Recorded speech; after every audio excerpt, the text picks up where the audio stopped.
નમસ્કાર વિદ્યાર્થી મિત્રો, આપ તમામ વિદ્યાર્થીઓનું ધોરણ 12 કોમર્સમાં હાર્દિક સ્વાગત છે. આજે આંકડાશાસ્ત્ર વિષયમાં ભાગ પહેલો, તેનું પ્રથમ પ્રકરણ સૂચકાંક, તેની અંદર નવો પોઈન્ટ આજે આપણે ભણવાના છીએ, જેની અંદર સૂચકાંકની જ ગણતરી કરવાના છીએ, પણ તેમાં લાસ્પિયર, પાશે અને ફિશરના આધારિત જે સૂત્રો છે તેના આધારે આપણે દાખલાની ગણતરી કરશું. તો સૌ પ્રથમ આપણે લાસ્પિયર, પાશે અને ફિશરના સૂત્રો પાકા કરશું, સમજશું અને એની પહેલાં જરૂરી વિગતો સમજી લઈએ. તો મિત્રો, આટલી બાબતો ધ્યાન રાખવાની છે. પહેલું છે આઈ એટલે કે ઇન્ડેક્સ નંબર, જેને આપણે ગુજરાતીમાં સૂચકાંક કહીએ છીએ. પછી પી એટલે પ્રાઇસ, જેને ગુજરાતીમાં ભાવ અથવા કિંમત કહેવામાં આવે છે. ક્યુ એટલે ક્વોન્ટિટી, જેને આપણે ગુજરાતીમાં જથ્થો અથવા વપરાશ કહીએ છીએ. ખાસ આ બધી બાબતો નોંધ લેવાની છે. મારા પ્રથમ વિડીયોમાં આ બધી બાબતો મેં કીધી જ છે, ફરી યાદ કરીએ છીએ આપણે.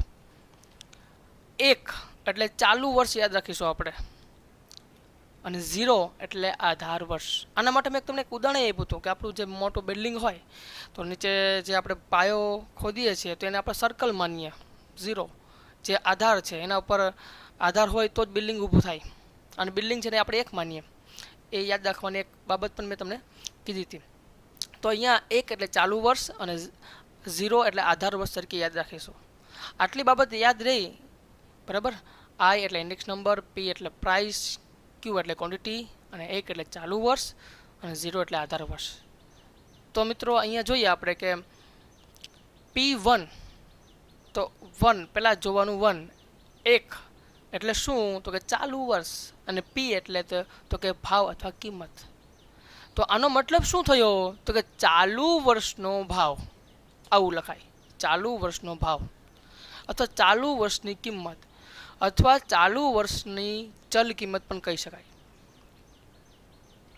પછી આગળ જોઈએ Q1, તો 1 એટલે ચાલુ વર્ષ અને Q એટલે જથ્થો, તો ચાલુ વર્ષનો જથ્થો. હવે તમને આવડી જશે, યાદ રહી જશે, આ એકદમ ઇઝી. પછી P0, તો 0 એટલે આધાર વર્ષ, તો આધાર વર્ષનો શું? તો કે ભાવ. P છે એટલે, અથવા કિંમત પણ કહેવાય, અથવા ચલ કિંમત પણ કહી શકાય. પછી Q0, તો 0 એટલે આધાર વર્ષનો, Q એટલે જથ્થો. ઓકે, એટલે આધાર વર્ષનો જથ્થો. તો આ ચારેય બાબતો આપણે આગળના જે દાખલા ગણવાના છે એમાં આ સૂત્રમાં આવવાનું છે, એ આપણે યાદ રાખવાનું છે. ચાલુ વર્ષનો ભાવ, ચાલુ વર્ષનો જથ્થો, આધાર વર્ષનો ભાવ અને આધાર વર્ષનો જથ્થો. આ ચારેય બાબતો આપણે યાદ રાખીશું. તો આગળ સૂત્ર આપણે જોઈએ લાસ્પિયર, પાશે અને ફિશરનું.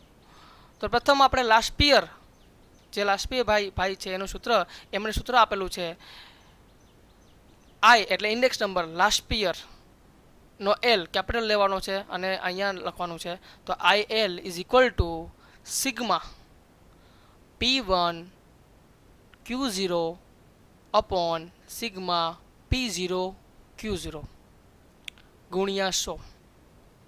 મિત્રો, આપણે સૂચકાંકનું સૂત્ર ભણ્યા જ છીએ કે ચાલુ વર્ષનો ભાવ અથવા ચાલુ વર્ષે ચલ કિંમત, I બરાબર ચાલુ વર્ષની ચલ કિંમત ભાગ્યા આધાર વર્ષની ચલ કિંમત અથવા આધાર વર્ષનો ભાવ. આપણે શીખ્યા જ છીએ P1 અપોન P0. લાસ્પિયર જે છે એમણે આધાર વર્ષનો જથ્થો લીધો છે અને બંને સાથે ગુણાકાર કરી નાખ્યો છે, ચાલુ વર્ષના ભાવ સાથે અને આધાર વર્ષના ભાવ સાથે. એટલે અહીંયા Q0 અને Q0, લાસ્પિયર એટલે આપણે એવું યાદ રાખી શકાય, આપણે સૂચકાંકનું સૂત્ર આવડે જ છે P1 અપોન P0, પણ લાસ્પિયર ભાઈ આવે એટલે એટલું યાદ રાખીશું કે એને આધાર વર્ષનો જથ્થો ધ્યાનમાં લીધો છે, અને પછી Q0 યાદ રાખશું. તો આ પ્રમાણે એનું સૂત્ર બનશે સિગ્મા P1 ઇન્ટુ Q0 ભાગ્યા સિગ્મા P0 ઇન્ટુ Q0 ગુણ્યા 100. આગળ પાસેનું સૂત્ર જોઈએ.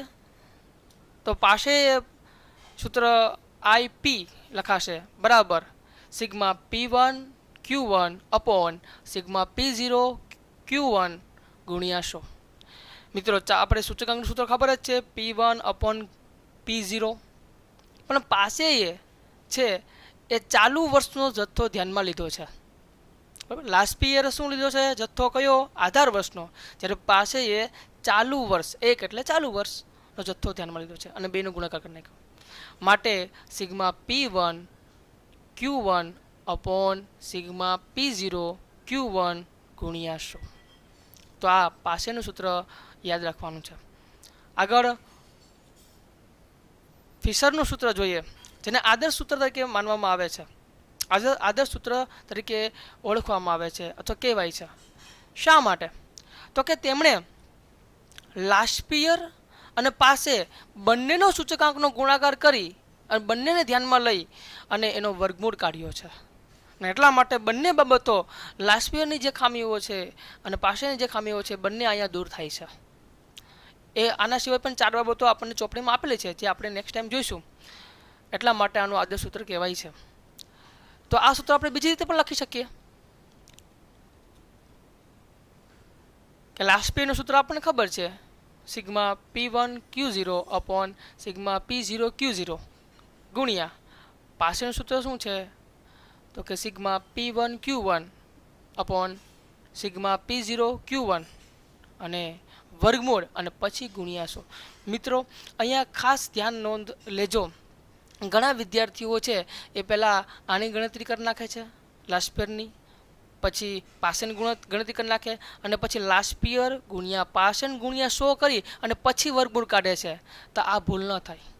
લાસ્ટ યર અને પાસે બંનેનો ગુણાકાર કરી વર્ગમૂળ કાઢીને પછી 100 કરવા.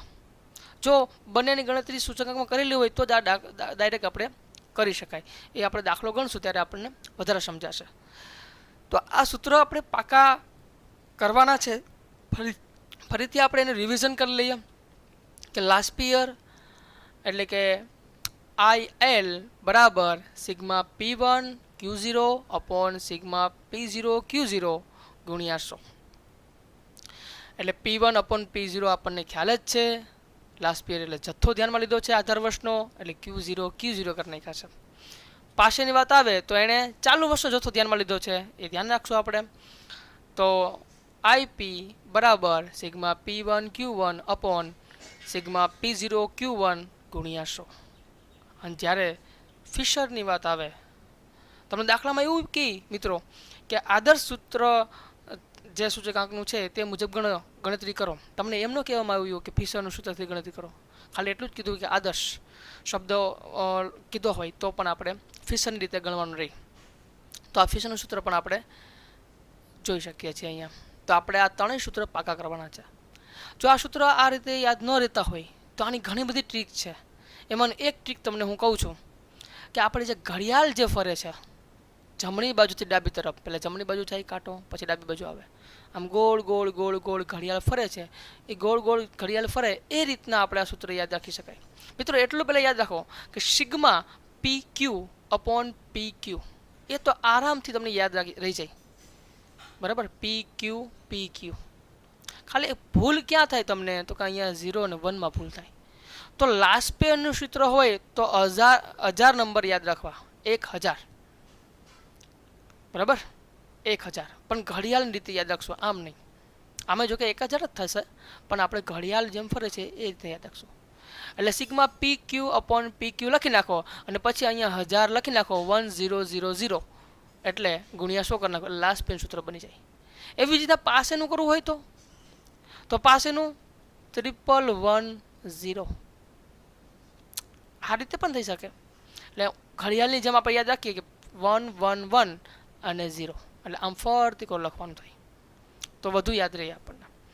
બીજી રીતે પણ યાદ રાખી શકાય, બરાબર, 1101 એમાં યાદ રાખી શકાય. એટલે અહીંયા તમે આરામથી લાસ્ટ યર એટલે 1000 અને 1110. તો લાસ્ટ પીરિયડ એટલે 1000 અને પાસ એટલે 1110. પણ ખાસ યાદ રાખજો, અહીંયા પાસેમાં ઘડિયાળની જેમ 1111 લખવાનું છે ને પછી 0 લખવાનું છે, બરાબર. 1111 અહીંયા 1 નો લખાઈ જાય એની કાળજી લેવી. તો આ સિવાય પણ ઘણી બધી ટ્રીકો, સૂત્ર પાકા કરવાની, યાદ રાખવાની ટ્રીકો છે, મેં તમને એમાંથી એક કીધી. તો આગળ આપણે આ ત્રણેય છે એ ત્રણેયના સૂત્રના આધારે આપણે સૂચકાંકની ગણતરી કરીએ. તો સ્વાધ્યાય 1.3નો દાખલો લઈએ કે નીચેની માહિતીને આધારે વર્ષ 2014 આધાર વર્ષ તરીકે લઈ, આધાર વર્ષ અહીં ચોખ્ખી વાત કરી જ છે, પણ ન કરી હોય તો એ સમજવું કે જે નાનું વર્ષ હોય બરાબર એ આધાર વર્ષ જ હોય, અને જે મોટું વર્ષ હોય અથવા છેલ્લું જે વર્ષ હોય એ ચાલુ વર્ષ હોય. આ એક બાબત સમજી લેવી. પણ જો કંઈ ચોખ્ખી વાત કરી જ છે લઈ અને 2015 માટે લાસ્ટ યર પાસે અને ફિશરનો સૂચકાંક ગણો. તો આ માહિતી આપણે કોષ્ટક બનાવીએ એના માટે. તો કોષ્ટકમાં પહેલાં વસ્તુ છે. અહીંયા મિત્રો આપણને આડી માહિતી આપેલી છે જેને આપણે કોષ્ટકમાં ઊભી માહિતી લખશું. તો પહેલાં વસ્તુ લખી નાખવાનું, ઘઉં, ચોખા, દાળ, તેલ, કાપડ, કેરોસીન, આ બધી વસ્તુ લખી નાખવાની. પછી એકમ લખવાનો છે, kilogram, kilogram, kilogram, metre, litre, એ બધી બાબત. મિત્રો આ એકમમાં ફેરફારવાળા દાખલાઓ છે આની અંદર આવશે, એ જે બોર્ડની અંદર વધારે પૂછાય છે, જે આના પછી આપણે વિડીયોમાં છે શીખીશું. અત્યારે કોઈ એકમમાં ફેરફાર કરવાનો નથી, એવા સાદો દાખલો તમને શીખડાવું છું જેથી તમને આ દાખલો ધ્યાનમાં આવે. પછી તમને કીધું છે 2014. મિત્રો 2014 કયું વર્ષ છે? તો કે આધાર વર્ષ. હવે આધારની સંજ્ઞા શું આપણે શીખાતા આગળ? તો કે 0, એટલે 0 યાદ રાખવાનું. અને જથ્થો આપ્યો એટલે Q0, પછી 0 જ છે. ભાવ આપ્યો એટલે P0. બેઠે બેઠું લખવાનું છે આમાંથી, બેઠે બેઠું, કોઈ જાતનું ફેરફાર નથી કરવાનો. ઘણા વિદ્યાર્થીઓ એવું કરે છે, P1, P0, Q1, Q0 એવું કરી શકાય, પણ ક્યારેક એમાં આંકડાઓ છે એ આડી લખાઈ જાય તો આપણને અહીંયા ગણતરીમાં ભૂલ થઈ શકે. પછી શું કીધું છે? 2015. તો ચાલુ વર્ષ છે, છેલ્લું વર્ષ હોય, ચાલુ વર્ષ હોય મોટું. તો ચાલુ એટલે શું? તો કે 1. હવે જથ્થો કીધો એટલે Q1, Q એટલે જથ્થો, અને ચાલુ એટલે 1. મેં તમને યાદ રાખવા માટે કીધું હતું. ભાવ એટલે P શું છે? 2015 તો 1, P1. તો આરામથી તમે આ બેઠે બેઠી માહિતી અહીંથી લખવાની છે. આમાં એક પણ જાતની ભૂલ ન થાય, આડાવડું ન થાય એની કાળજી લેવી. પછી તો આપણે જથ્થો અહીંયા જે Q0 છે બરાબર, આધાર વર્ષનો જથ્થો, તો 20, 10, 10, 6, 15, 18, તો અહીં લખી નાખવાનું 20, 10, 10, 6, 15, 18. એવી રીતના ભાવ લખી નાખવાનું છે બેઠે બેઠો અહીંયા P0માં. પછી Q1 છે તો એમાં બેઠે બેઠે માહિતી લખી નાખવાની છે, અને ભાવ છે P1 તો એ પણ બેઠે બેઠે માહિતી અહીંયા આપણે લખી નાખવાની છે. આટલું થઈ જાય પછી આ 4 બાબતો લાસ્ટ યર પાસેના સૂત્ર આધારિત આપણે જે ગણવાના છે દાખલા, આ 4 બાબતો આપણને યાદ રાખવાની છે. તો એ કેમ યાદ રાખવું? PQ, PQ, PQ બધામાં આવશે બરાબર. પછી શું યાદ રાખીશું? 1, 0, 0, 0, 1, 1 અને 0, 1 બરાબર. આ બે બાજુ એક એક આવશે છેલ્લે. અહીં 1, 0, અહીં 0, 1, 0, 0 અને 1, 1. આમાં યાદ રાખી શકાય. અને સૂત્ર જો તમને મોઢે હોય તો આપણને ખબર છે પેલું શું છે? 1000, પછી 111, 0. પણ અહીં 111 નહીં થાય, ખાસ ધ્યાન રાખજો, આગળ અલગ થઈ જશે થોડુંક. એટલે પહેલું જે ખાનું છે P1 Q0, બીજું છે P0 Q0, ત્રીજું છે P1 Q1 અને ચોથું ખાનું છે P0 Q1. આ રીતે 4 ખાનાઓ આપણે બનાવશું. આગળ એની આપણે ગણતરી કરીએ. તો પહેલું શું કીધું છે? P1. તો અહીંયા P1 આપણને આપેલું છે. પછી શું છે? Q0. તો Q0. તો આ બે કોલમને ખાસ ધ્યાન રાખ. આ બંને ઉપર આપણે 2 આંગળીઓ રાખવી. ડાબા હાથની એક આંગળી અહીંયા રાખવી P1 ઉપર, અને બીજી આંગળી છે એ Q0 ઉપર રાખવી, જેથી દાખલાની ગણતરીમાં ભૂલ ન થાય.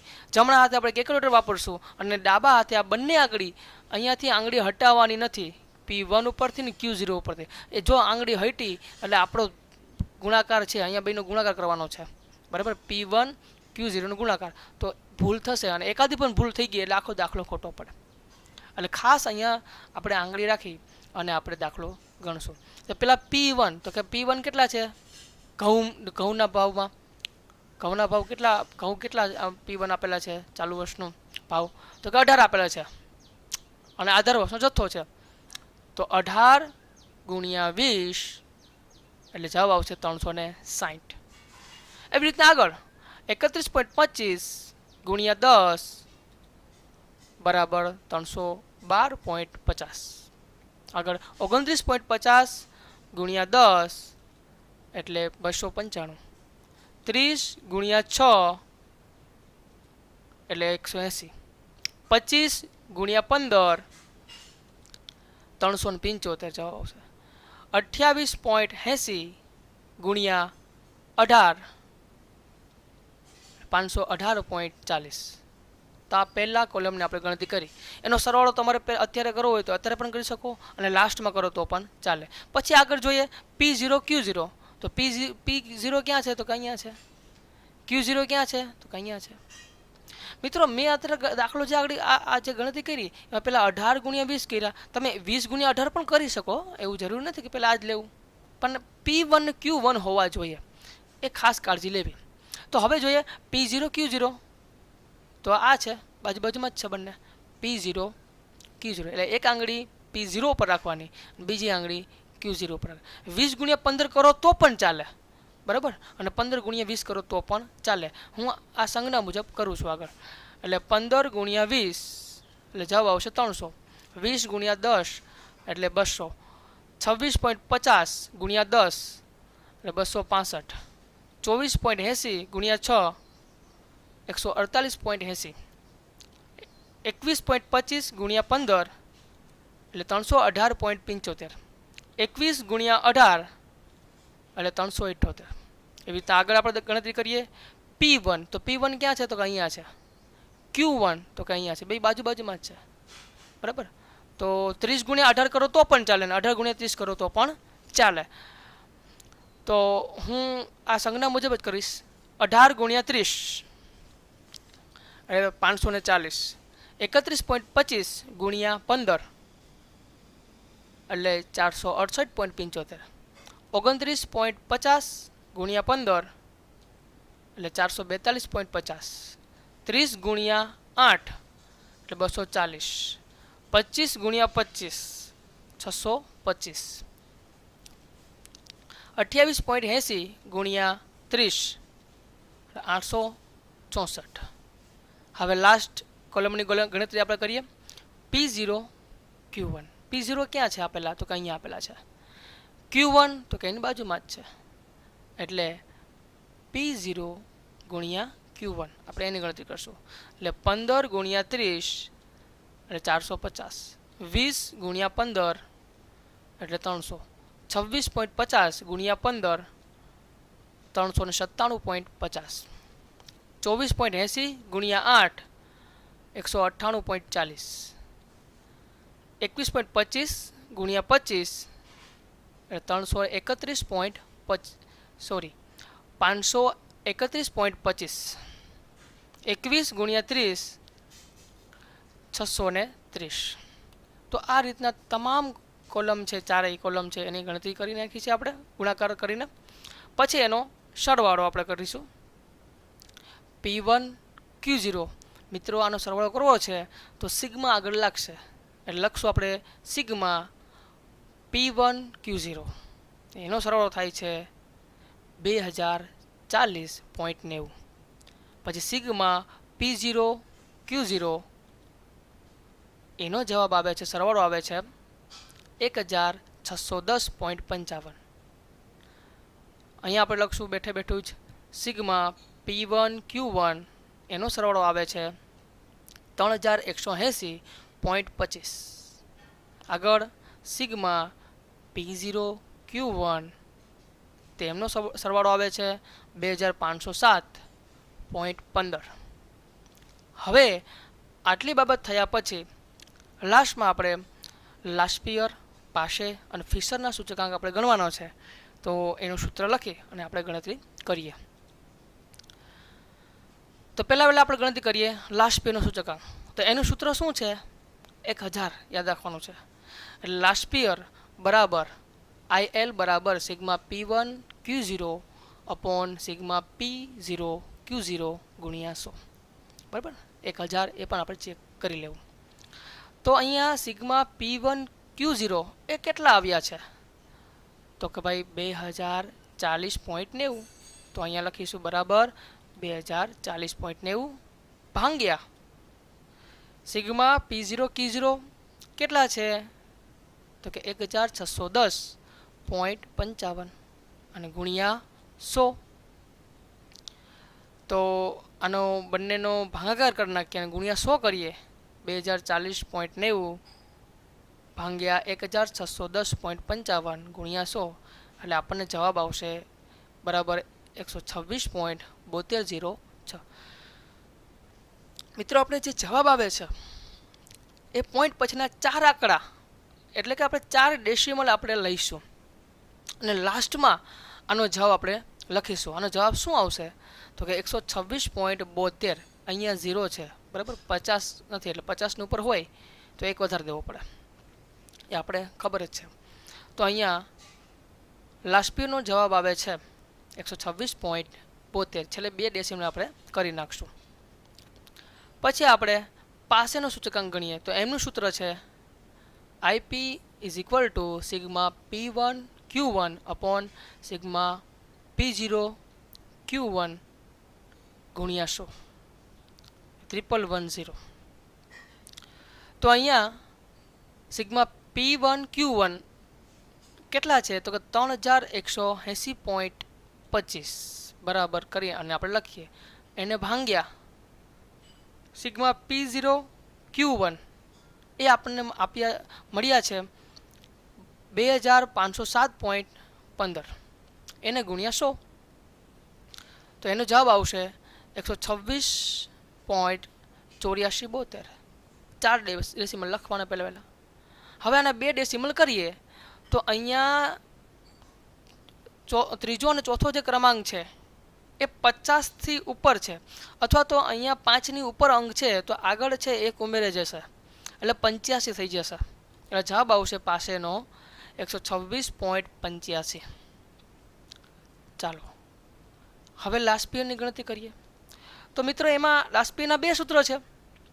હવે તમને ફિશરની ગણતરી કરીએ તો એમાં ફિશરના સૂત્ર 2 છે. તો એ 2 સૂત્રો આપણને આપેલા છે તો એમાંથી કયું સૂત્ર લેવું? જ્યારે તમે દાખલામાં કીધું કે ડાયરેક્ટ ફિશરનું સૂત્ર ગણો તો ફિશરનું અથવામાં જે સૂત્ર હતું એ આપણે ગણશું જે આવું આપેલું હતું. પણ લાસ્ટ પીરિયડ ગણ્યો હોય, પાસે ગણ્યો હોય અને પછી ફિશરનો જો ગણવાનો હોય તો પ્રથમ સૂત્રનો આપણે યુઝ કરશું. તો ફિશરનું સૂત્ર IF is equal to in રૂટમાં આવશે IL ગુણ્યા IP એટલે કે લાસ્ટ પીયર ગુણ્યા પાસે વર્ગમૂળમાં. તો લાસ્ટ પીયરનો સૂચકાંક કેટલો છે તો કે 126.72. તો 126.72 લખવાના છે. પાસેનો સૂચકાંક કેટલો છે તો કે 126.85. તો અહીં લખવાના છે 126.85 અને વર્ગમૂળ. હવે આ બંનેનો ગુણાકાર કરીએ 126.72 ગુણ્યા 126.85 એટલે જવાબ આવશે 16,074.432. વર્ગમૂળ હજી આપણે કાઢ્યું નથી. હવે આપણે એનું વર્ગમૂળ કાઢી નાખીએ કેલ્ક્યુલેટરની અંદર તો આપણને જવાબ મળશે 126.7849. તો અહીંયા 5ની ઉપર અંક નથી એટલે ખાલી 78 જ રહેશે એટલે જવાબ આપણને ફિશરનો મળશે 126.78. તો આ આપણો જવાબ ફિશરનો મળ્યો. મિત્રો ખાસ બધી નાની બાબતો છે એ આપણે નોંધ લઈશું. અહીંયા ગુણ્યા 100 નહીં થાય કારણ કે અહીંયા આપણે 100 કરી ચૂક્યા છે એટલા માટે ડાયરેક્ટ એનો આપણે સૂચકાંક લીધો છે એટલા માટે આ સૂત્રની અંદર ગુણ્યા 100 નથી આવતા. જ્યારે બીજું સૂત્ર છે જે આપણે ડાયરેક્ટ આપણે ફિશરની ગણતરી કરતા હોઈએ, લાસ્ટ પે અને પાસેનો સૂચકાંક આપણે ન ગણીએ, ડાયરેક્ટ ફિશરનો સૂચકાંક ગણતા હોઈએ તો ગુણ્યા 100 આવશે. તો આવો જ એક દાખલો છે એવું તમને હોમવર્કમાં આપું છું બરાબર. એ ચોથો દાખલો છે સ્વાધ્યાયમાં. નીચે આપેલી માહિતી પરથી વર્ષ 2015 માટે લાસ્ટ પિયર પાસે અને ફિશરના સૂચકાંક ગણો. આમાં પણ કોઈ એકમમાં ફેરફાર કરવાનો નથી. તો વસ્તુ છે તો વસ્તુ લખી નાખવાની બેઠે બેઠી. પછી મિત્રો જો અહીંયા શું કીધું છે જથ્થો, 2 જથ્થા આપેલા છે 2014નો અને 2015નો. પછી ભાવ આપેલો છે 2014નો અને 2015નો. જે છેલ્લું વર્ષ હોય એ ચાલુ વર્ષ કહેવાય, એને આગળનું વર્ષ હોય અને 2014 છે તો એના આપણે આધાર વર્ષ ગણીશું. તો એકમ લખવું હોય તો એકમ પણ લખી શકાય, કિલો, લીટર, નંગ, મીટર અને લીટર. એકમ હંમેશા બંને સરખા હોવા જોઈએ. જો સરખા ન હોય તો એને પહેલાં સુધારવું પડે. જે આના પછીનો દાખલો હશે એમાં આપણે શીખશું આના પછીના વિડીયોની અંદર. આમાં કોઈ પણ પ્રકારનો સુધારો કરવાનો નથી. એકમ મેં અહીંયા લખ્યો નથી, પણ તમે લખી શકો કિલો, કિલોગ્રામ, લીટર, નંગ, મીટર અને લીટર. અહીંયા એકમનું ખામનું લખવું જોઈએ.